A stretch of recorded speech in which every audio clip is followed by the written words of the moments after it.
is on how to set, and I got asked for a clarification, so I'll make the clarification because it's true. The word setting might be a little bit like disingenuous. It's really about how to set or how to prep. What do you do in the preparation time? So now, some of these questions that I'm going to ask you to think about, and some of the things we're going to do relate to the idea that you can prevent problems from happening on the table if in the set you work through very carefully what you need to do in order to try to take the win even before you enter the room. It's completely possible to set up a case. You will never have a perfect case, but you can have a very robust case that can take a lot of hits and survive.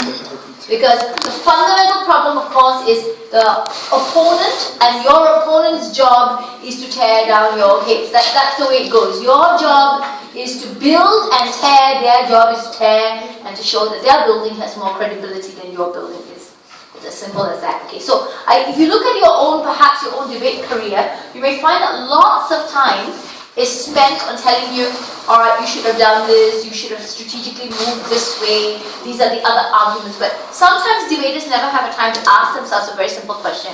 What am I actually doing in my own set? If you think about it, you will come out and you will talk about, oh, on the table you didn't do all these things. But I think what debating sometimes tends to do is that you don't have enough time to sit and apply what is known as metacognition, understanding the way your own brain worked in the set and what you're supposed to do. Okay, so can I just ask everyone to do me a very quick task? It's just a 1-minute task. You talk to the person next to you. Can you quickly flesh out what are the things when you get a motion? I'm going to keep it abstract first. When you have a motion, what are the things you should look for when you get it and you move into those 15 minutes? Okay, talk to the person next to you. What do you think are the basics that need to come out in the 15-minute conversation? Would you like to join one of us? Possible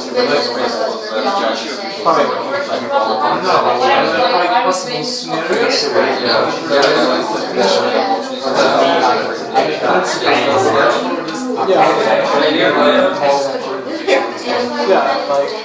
Like wording Parliamentary wants to do. So just what emotional thoughts or what is ready before.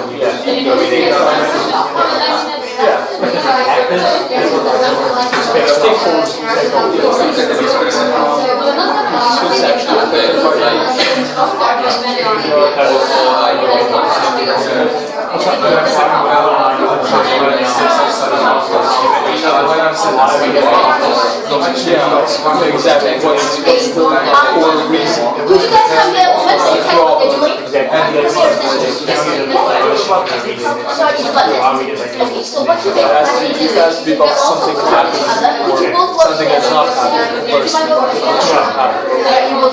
What do you think down when you get a motion and 15 minutes, what are the basic principles or what are the things that you did? I'll try to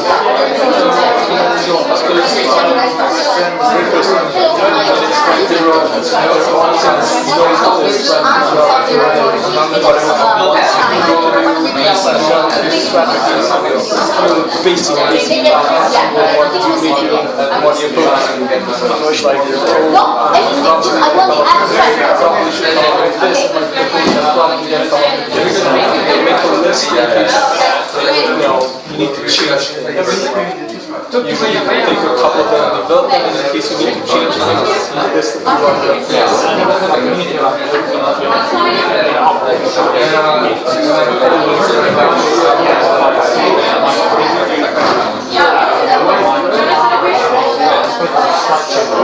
Okay, just a minute more, please. So if you come in late, it doesn't matter what we come. Can I put these things somewhere else?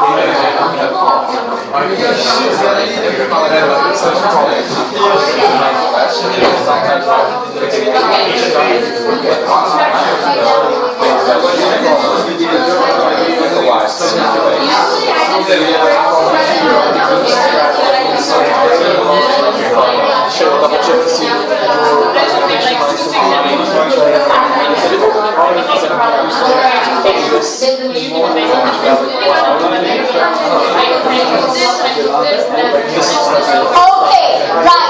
Thank you very much. I'm just going to draw you back, and the question I asked you was that in the abstract, for any motion that you get in a prep, I wanted us to have a moment of trying to think about the process, because we always end up doing the thing without thinking about what we actually have to do. So a little moment of metacognition where you step back and ask, what did I actually do? It's always very valuable for debaters because it allows you to then see the gaps of your own thick structure. So you can fill that gap and you will be able to figure out your own handicap and deal with that particular handicap. So could I please ask for suggestions? What do you think you need to bear in mind as a bundle? And I'm not going to ask you to rank them, but as a bundle of things that you need to remember when you are going into the prep room with a motion in your hand or on your head. Okay, what are the things? The problem, where we debate. Okay, the problem. Okay, great. I'm just going to put up all the things that you guys give me, and then we'll see what we go with that. Okay, the problem. The implicit assumptions that the motion. Okay, implicit assumptions. I'm going to put assumptions without the word implicit because sometimes it's explicit as well. Okay, yes please. The different actors. Okay, great. Stakeholders. Okay, actors, stakeholders. Yeah. What else? Principle if there is. Okay, hang on a second. Okay, the principle. Principle or principles? Principle. Principles. Why? Because they could be different ones, and also you should think also about the opposition principles. Different scenarios of the debate. Okay, great. So the principles, I'm going to also put the word values here because they can be the same. But as the gentleman pointed out, there could be more than one principle in operation in different scenarios, as the lady pointed out. Or you do need to remember to consider that as much as you're thinking about your own principle, you got to think about the other one. So the other issue that needs to come up is the idea of the axiom. The axiom is the pivot. What is the pivoting variation? Up, down, for instance, are axiomatic positions. Black, white are axiomatic positions. So the axiom, left, right are axioms. What is the balance point? And where is the pivot? Because your job in the debate is to tip the pivot. Okay, what else? The urgency. Sorry? The urgency also. Urgency. Okay, I'm going to put it up here with the problem, yeah? Okay, what else? The impact on society. Impact. Okay, great. What else? Possible scenarios over definition. Alright, so for definition must come first, right? Yeah. So we need definition, and then we need the scenarios, alright? What else? This might be principle, but like what you have to prove. You should, Okay, you know. burden, that's the word you burden, want. yeah. Okay, burden. What is my burden? What must I demonstrate? Okay, what else?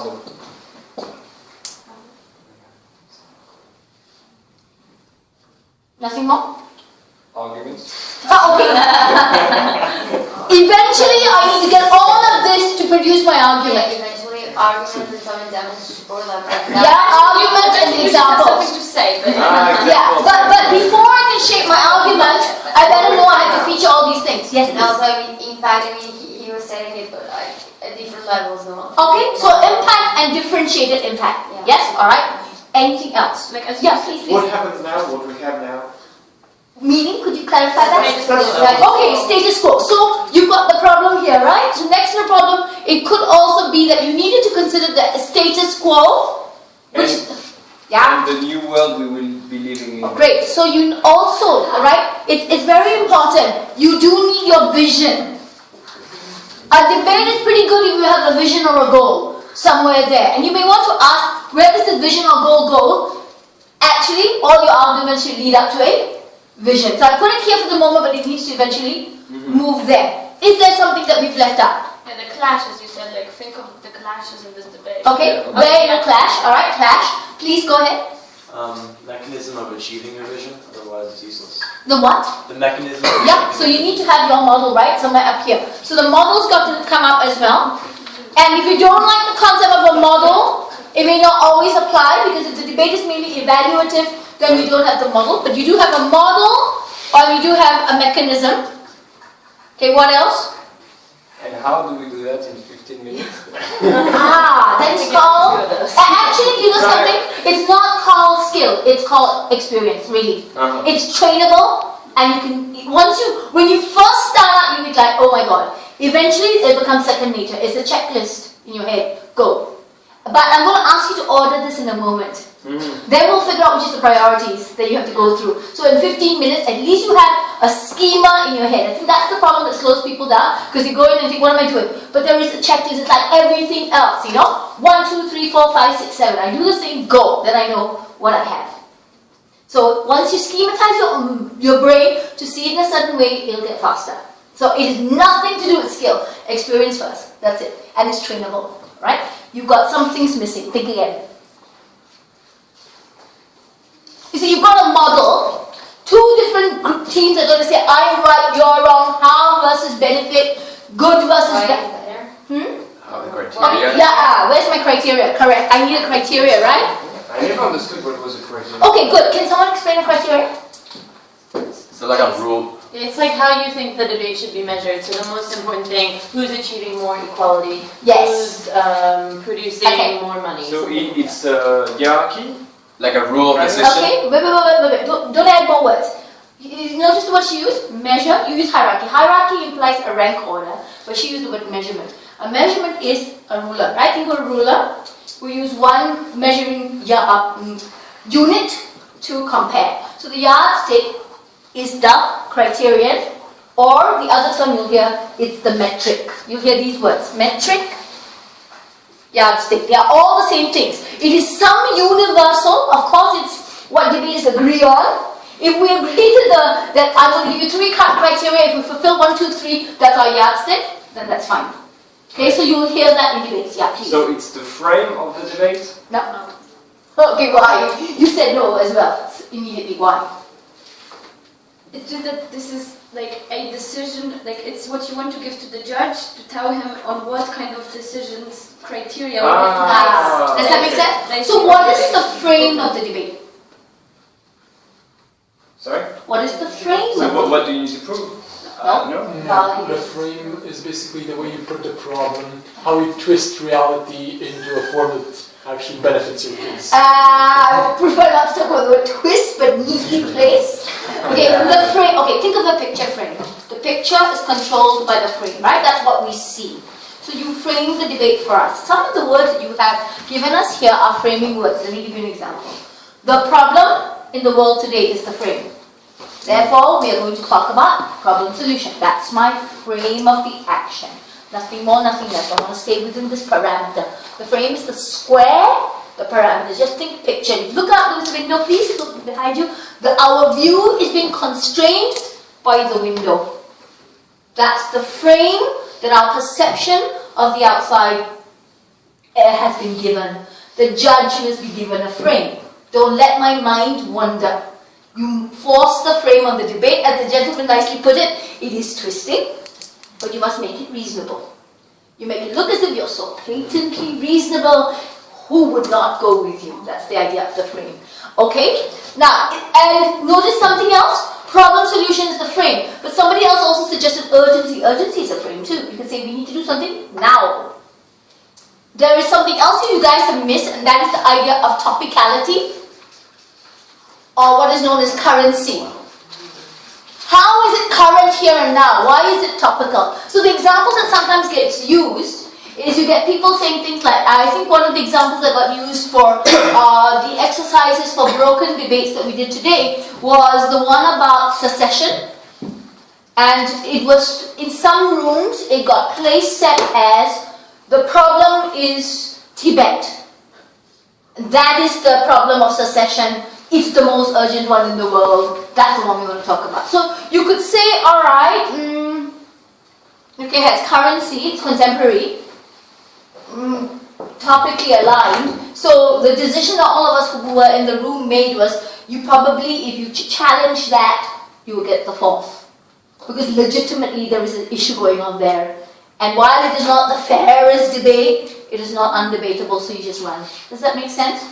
But, yeah, okay, go for it. You're going to say to me, yeah. But you see, the problem is this. Also, the debate is about supporting the right to secession. Yeah. It's not even the debate about whether secession. I know, but if a prop decided to do that, and if I had to sit there and say, okay, is it topical? Yeah. Is it current? Yeah. Is it about secession? Yeah. Is it not a nice and fair thing to do? Yeah. But would an art challenge? No. Run. Yeah, but I mean, you don't have to challenge it directly, but couldn't you just? Yes, of course. But if you say we're talking about a principle anyways, and yeah, we try to apply it to your case. you just have to widen and move, right? Yes. And also what I think this was the answer. What we decided was you prove that in Tibet, secession, I don't know, should be allowed. And now you can go to debate. As you say, what do you open up. prove the example at least? Yeah. Okay, so these are some of the things that you need to think about. So now I'm going to ask you, if you need to schematize your process, you got all this stuff here, what would you need to do first? Okay, definitions. All right, that we've been given a starter point. Could all of you decide with your partners how you would rank this? Because we are doing the hierarchy. Yeah, now you're doing your hierarchy, exactly. Could you rank your hierarchy? Because this is not a hierarchy anything except a hierarchy of mental process. How do you get there as fast as you can? Can you think about it with your partner? Talk it through.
Trinity of the first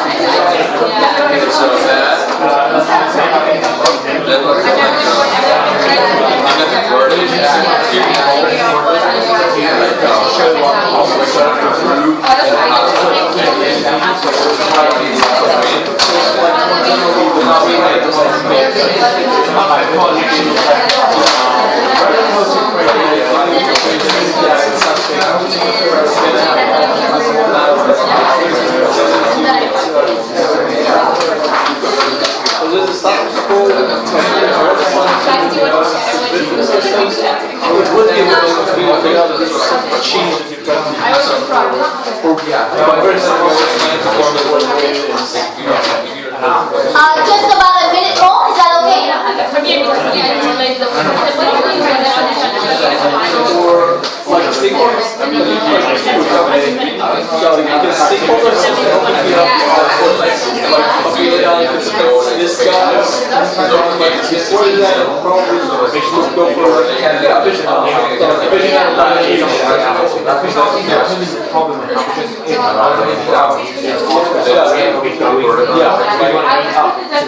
What kind of a world do you want to have?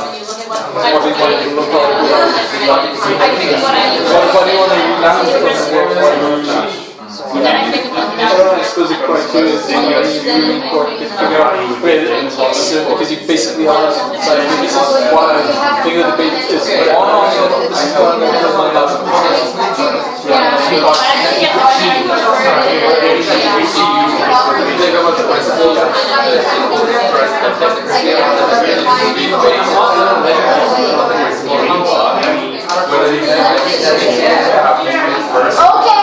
Last 30 seconds, please. Thank you.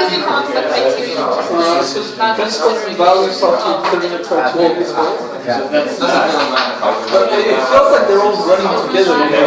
No, no, it doesn't.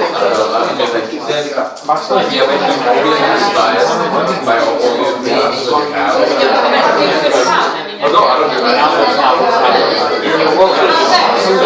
Yeah, like this is the upper half and maybe the lower half.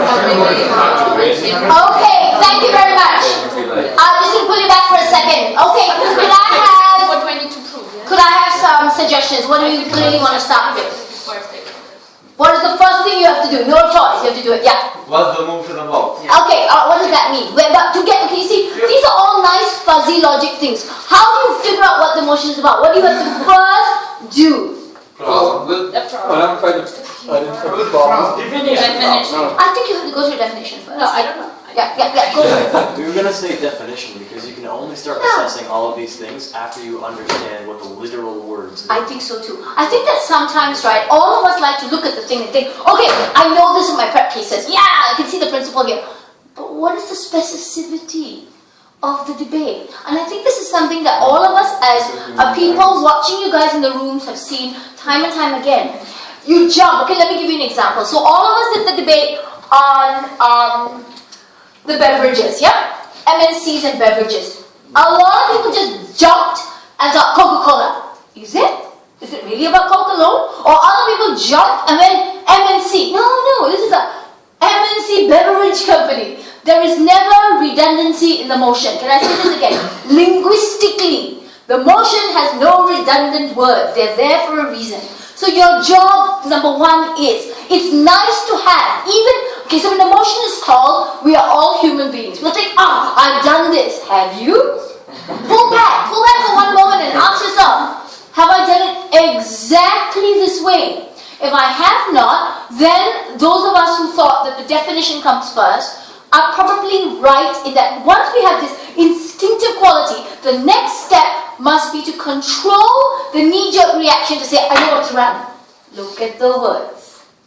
Okay, look at the words carefully and ask, why is it there? Okay, if it's not there, because no one is frivolous and nobody has time just to set up frivolous motions unless we want it to be a frivolous debate. So the words are centric. So I do think you need to start with definition. Okay, next, after that, what are you doing when you look at definition? What happens now? So, okay, so I'm sorry. It was my fault, I misasked. What do you do with the definition?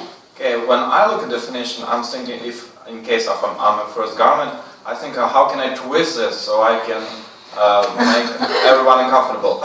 Okay, but before you can twist what, you see, notice we all like to do this twisting business. But before we twist, what do we have to do? We have to understand the different possibilities that we can twist. Okay, so the gentleman's point, the early gentleman's point, the literal meaning first. And I think that the point that you need to do is you got to go for the reasonable person's standard English understanding of this particular motion. Unfortunately, we are all debating in the English language. There's no choice. We have to go with that particular yardstick of the English language's meaning of that word. So you go for the particularized standard English understanding without saying it, oh, for instance, in my culture we would think this way. No, go down the middle line and ask the question first, what is the accepted normative definition of the word operatively in English? There's nothing you can do about it. That's the first step.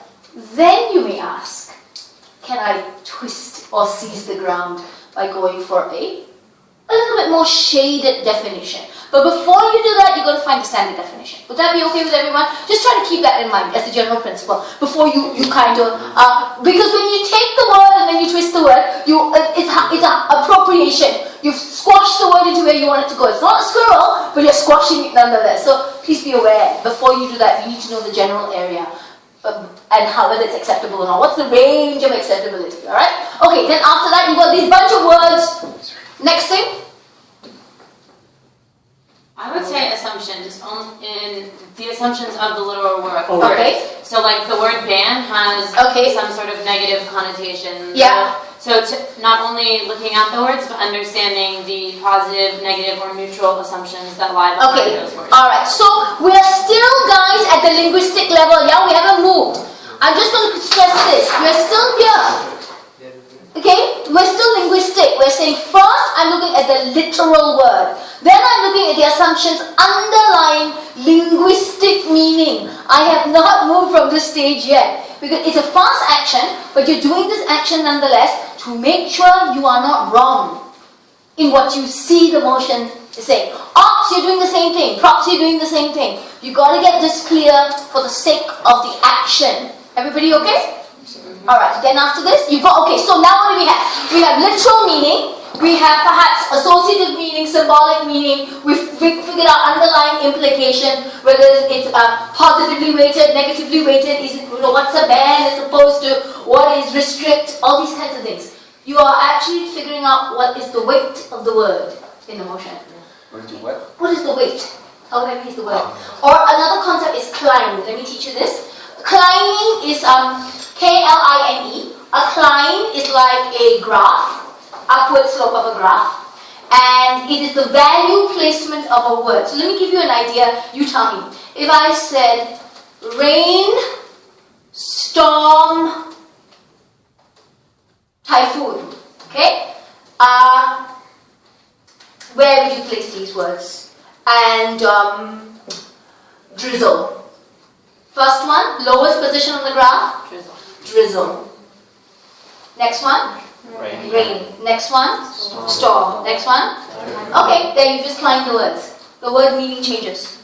The value that's being placed to the weight of the word changes in the debate. If I say restrict, as opposed to ban, as opposed to lots of other words. I'm sure we've all seen these words. They have a variant meaning. So we've just worked out the linguistic implication. Then after this, next thing we do, we've got the definition, we know the words. Next stage. Identify the problem that it's trying. Okay, so identify the problem, agreed. Next one is, you got to get to the problem. Because if you're not sure what the problem is, it's hard to move from there. You got a definition of the bunch of words. Now you know the bunch of words relate to the problem. Okay? Yes, please. Why don't you address that score first? Because how can you define a problem if you don't know what's happening? Well, in seeing the problem, you would clearly see the world. Like, Yeah? suppose. Then after this? It's a simple cognitive question. I have a problem. The problem is then? How do you solve it? How do I solve it? But before I can figure out how I solve it, okay, maybe I need to know whether this problem is the status quo, perhaps. But what do I also need to know in the problem? Why do you want to solve it? Why you want to solve it? Okay, so all of these things are there, right? The solution. But before I can get to the solving or not solving, what must I know is happening inside the problem? The two sides, yeah. You need to know the actors in the problem, right? And the kind of. So you do need to think about the actors. So if I've got the problem, I need to make sure I know the actors and the oppositional position of the actors. So the actors are probably going to be in a binary. Can we just give this to as an idea? They are never going to be on the same side. They're going to be oppositional. Government versus individual. Yes. But you said in order to find the problem, we need to know the actors. But then maybe the actors come before the problem. Good. So great. I'm glad you said that. So these two, okay, because these two are interlinked, you need to be willing to juggle. I agree. Sometimes you look at the words. From the words, you will get the actors. From the actors, you can see how they are in clash or in opposition to each other. From the opposition, you can see the problem. Then from the problem, you can move to the solution. Yes. Or lack thereof. Okay? So I have a solution I need to get to. Then, from here, where do I go, please? Okay. Is it the metric? Solution, you mean it's what I need to prove? Yeah, what's the solution? Yeah, what's- Okay, so alright, because people suggested that. So what is the solution here? The vision. The vision, maybe, to the problem. It's what you need to prove. No, it's a metric. You see, look, I got the metric is the yardstick you will use to prove whether you're reliable or not. So you got the problem or the actors. These things juggle. So I know what my problem, I know what the actors are, I know what the problem is.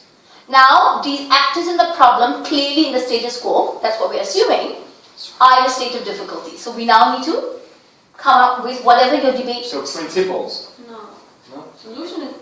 I know for me, solution is. It the more- solution or is it now the vision of the debate that we need? For me, we need metric first. But you see, do you think that words like solution are misleading? Yeah. Yes. Okay, so what's the actual, because a lot of people always think in terms of problem solution. So what is it vision? Or is it what must be achieved in the debate? Yeah, but vision is. But is solution the same the as burden. what I need to prove, the burden? Yeah, maybe we should ask why is it topical? Yeah, okay. Which you've already got there in the problem. No, after the problem. Okay, so you want to insert the idea of what happens after the problem. You want to know why the topicality of this emerges. From, well, Sorry. so go ahead. Oh, wouldn't that be like linked to the status quo? Because you can tell the status quo Yeah, you can. is like a criticism. Okay, good, he's going. Yeah, for me, it would go, you see the problem in the actors, then you have to understand the principles that those actors are acting under. Okay. And then from there, you can figure out either the burden or the vision. I don't know which one of those goes first. Okay, alright, okay. Guys, can you see something? The reason that this exercise is a very simple one. I cannot give you the universal answer. I can only tell you that you need to do what you just did. Because in stopping to put it all up, we suddenly became aware, oh my god, I got to toggle all this. Then you became aware, oh, how do I use all of this in the debate in a sequence? Then, as we went through, we all agreed, we don't see it the same way.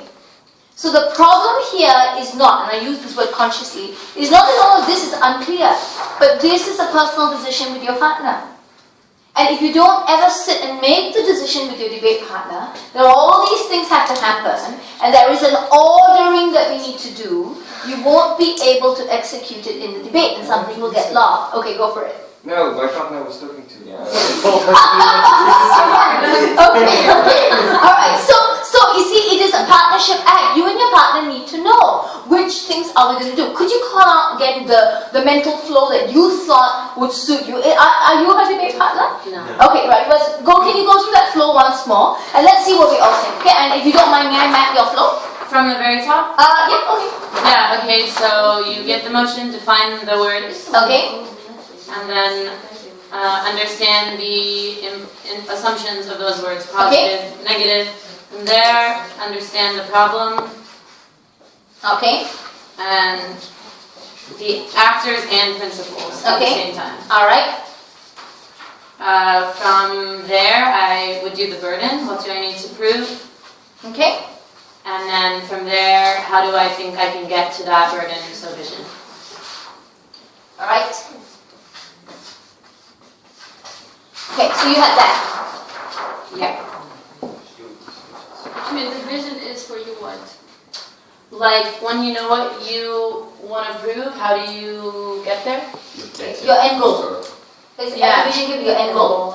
Alright, now, you see, I'm not saying this is a universal template because you have to decide, but this is giving you some mapping order for you to work in the 15 minutes. You know this is how you got to get your brain to think.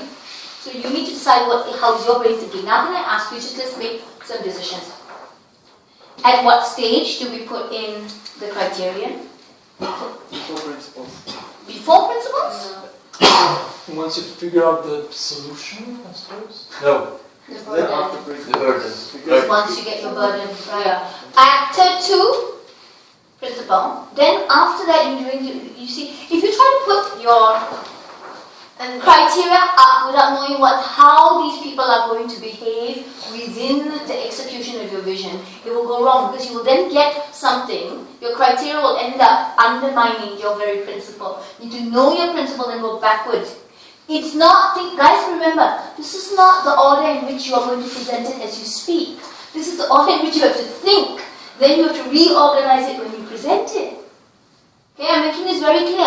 This is not your speaking articulation order, because in an articulation order, you will say, hi, I'm the first government, I'm going to define the words, I'm going to define this, I'm going to tell you that the problem today is X. Given that the problem is X, we say we need to do Y, and how are we going to measure Y? We're going to use the criteria of Z, and we're going to have 3 points, 1, 2, 3, and we know because of this, you can hold us to the following things, and this is our vision that we're going to achieve. Here are my arguments. Go. That's the linguistic way you would do it when you speak. But this is where you think. You cannot stick the criteria at the top without knowing what the actor and the principle principles are and what your vision is going to be, otherwise you measure the wrong thing. That's why on the table you often get people saying, your principle and your criteria don't match your intention, and that's why you implode. Because in thinking order you haven't figured out what do you want to achieve. If this is what I want to achieve, this is the measurement I need in order to make sure I have reasonably achieved my intention. Yeah. Can you explain the difference between vision and impact? They are related. I'll tell you how I was taught the variation. The variation I got taught, and I got taught by actually all of my debating background comes from North American coaches. So how we got taught is whether you are on the op side or the prop side, you've got to be the cowboy that wears a white hat. You can never be the evil guy. You've got to be the one with an imagined world that is better than the other side. So that better world that you're building is your vision. The impact you create is that better world. So you are assessing how at the local level or the localized level you have an impact. This is my consequence because of my policy, because of what I'm implementing or because of what I'm doing. This is how it works. And because of this, my macro vision, we will all be. It's like, I suppose, in Miss World and Miss Universe, where they all tell you I want world peace. Okay? It's the ultimate outcome of what you want. And how all your arguments feed back up to that gigantic macro vision. So everything God has to feed back without contradiction or tension or paradox. That's how you look at it. So therefore, no one can stand and say that what you want is bad. How is it bad? It's just, I'm saying, I have a vision that trumps your vision. So you never accept that you're going to be in a negative position. Even if you are in the negative, you can still have a vision that is illuminating, that is robust. So that's how you see the difference between impact and vision. Yeah? Okay, so here is a think scheme. So in the think scheme, I'm suggesting to all of you with your partners, especially if you work with the same partner a lot of time, you need to start to get a vision of your own set. Otherwise, it's a random process. Like, you do this, I do this, but what are you trying to get towards? So it will stop errors. Questions. Does anyone have an alternative model they want to suggest? Or alternative thinking schema they want to suggest? I have a question. Sure. It's about the axiom. Okay, what's the axiom? Yeah, sort of like explain me in that or in another one. Where are we about to? It's okay. All right. Okay. Where's the axiom going to feature? You notice this part where we talk about the actor and the principle. Yeah. Okay. So let's say, okay, let's try the I suppose incarcerated prisoner, because it's quite clear. Does everyone remember the motion? Yeah? So this is the one about the hunger strike and incarceration. Okay, who are the actors? Call them up just by memory. Prisoners. Government. The incarcerated. The incarcerated prisoner. The family. The victims. Family, victims. No, the victims of the crime. Of the crime. Prison guards. Prison guards. Okay, so these are potential actors. Agree? All right. Okay, so we have the authority, ostensibly government, versus the prisoner. What is the principle that these actors will stand for? Principle that the ostensible authority will stand for? The rule of law. The rule of law. Okay, fair enough? That the law must supersede all things. And the prisoner who's hunger striking? Freedom of protection of the freedom of your own freedom. Yeah. Okay. Anything else? Freedom of expression. Freedom of expression. Anything else? Tribunal. Okay. So we agree it's some fundamental idea of autonomy, or expression or protection of my own identity. Everybody okay? So right now, if you are prop, which principle would you need to push in the debate? Rule of law. Rule of law, social good, right? That's another way of putting it. Okay.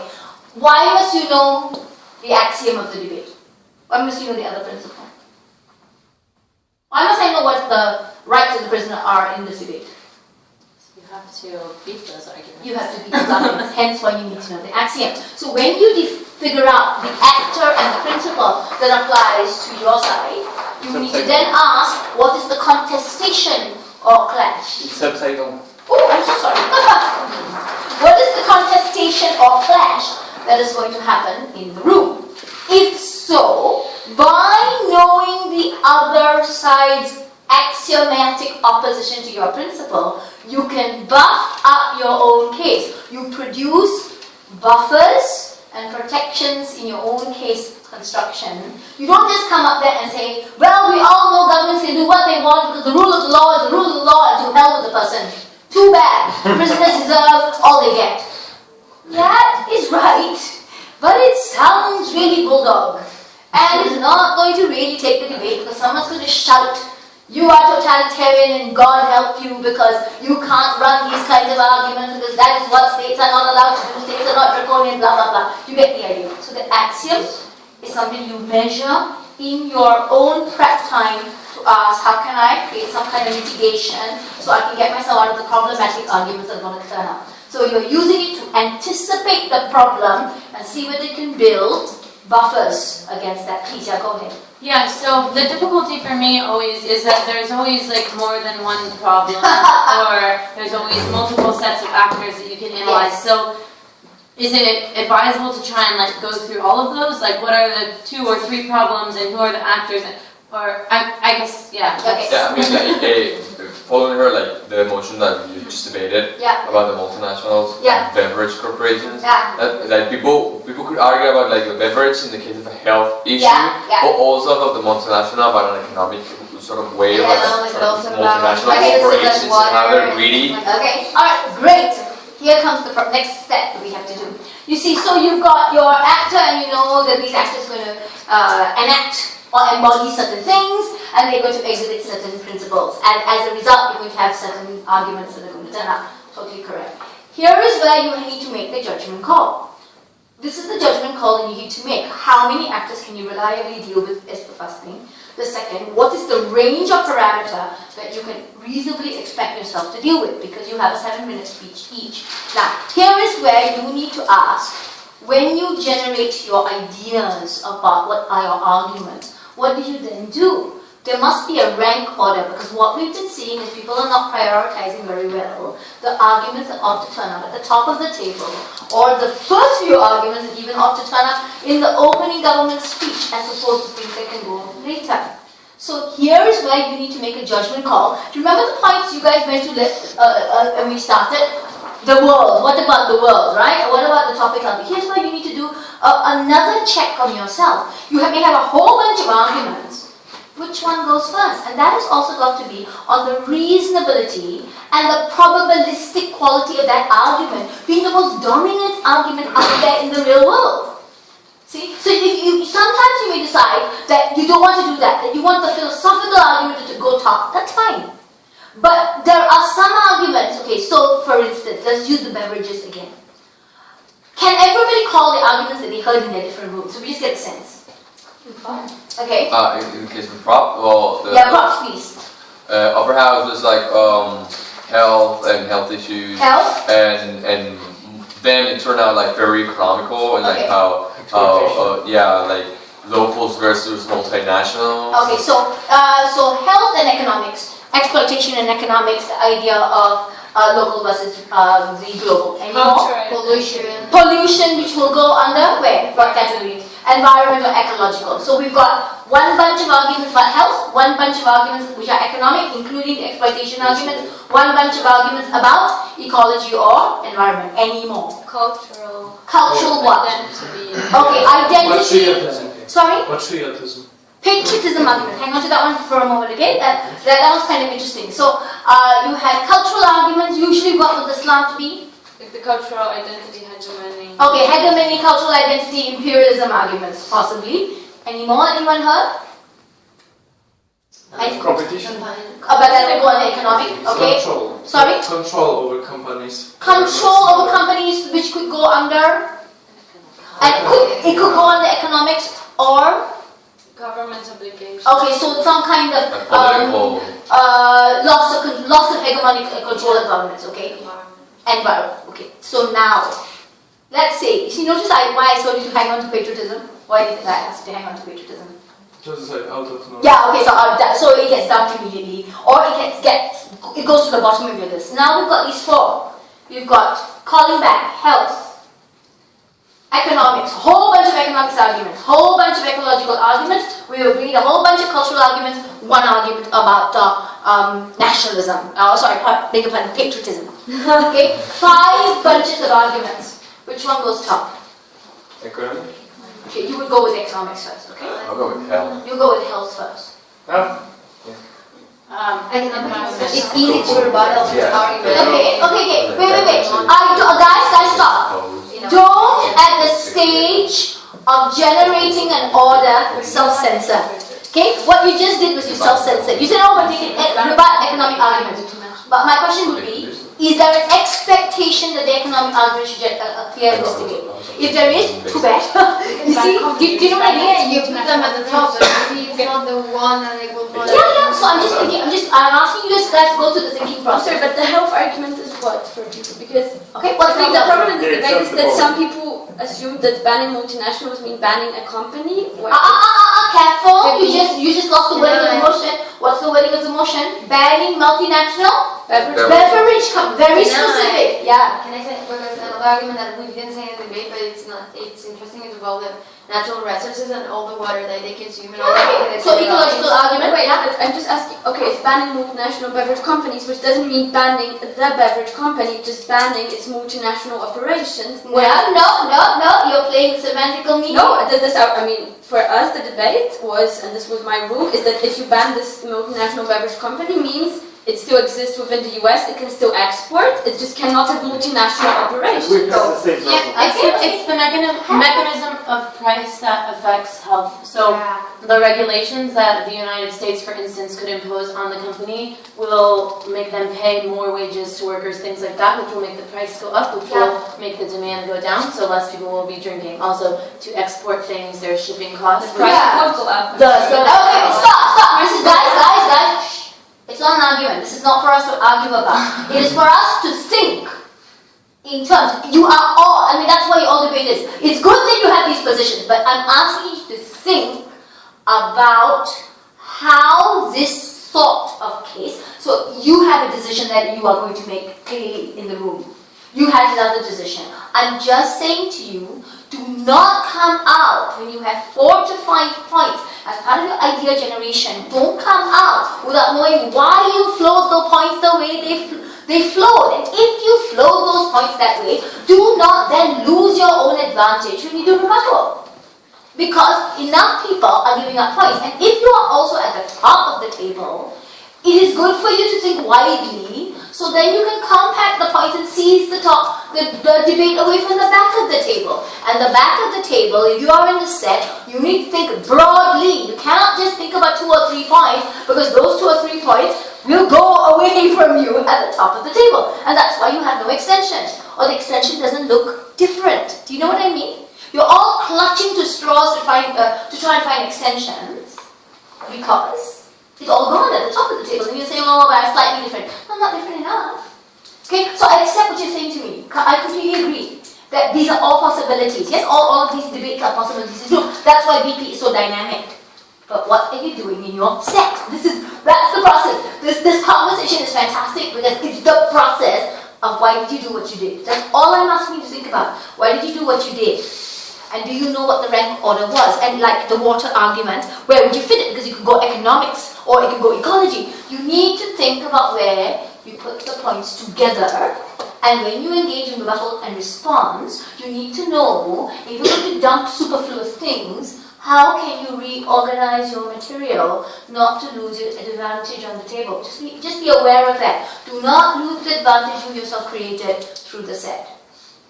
Would that be okay? I cannot provide you universal answers. I can only tell you, you need to have a little bit more cognitive awareness of where your own set decisions are going to lead you. Because a lot of the debates have people looking kind of surprised as to where the debate goes. But that's part of the set. You have to anticipate, you have to ask. When push comes to shove, if I shove you up against the wall and say, what do you stand for, what are you going to say? That's the final position in the debate, right? But push it against that, so what do you stand for? So you need to ask that question of yourself. If you don't have that answer, it's a problem. That's your final vision. But if you also don't know which of your arguments was strong and therefore allowed you to motor your way to your vision, you can't take the win. So we've all been talking about, at least among the trainers, we've been talking about how lots of people have great arguments, but no one is taking the win. Because you're not using your material in a way that is strategically placed.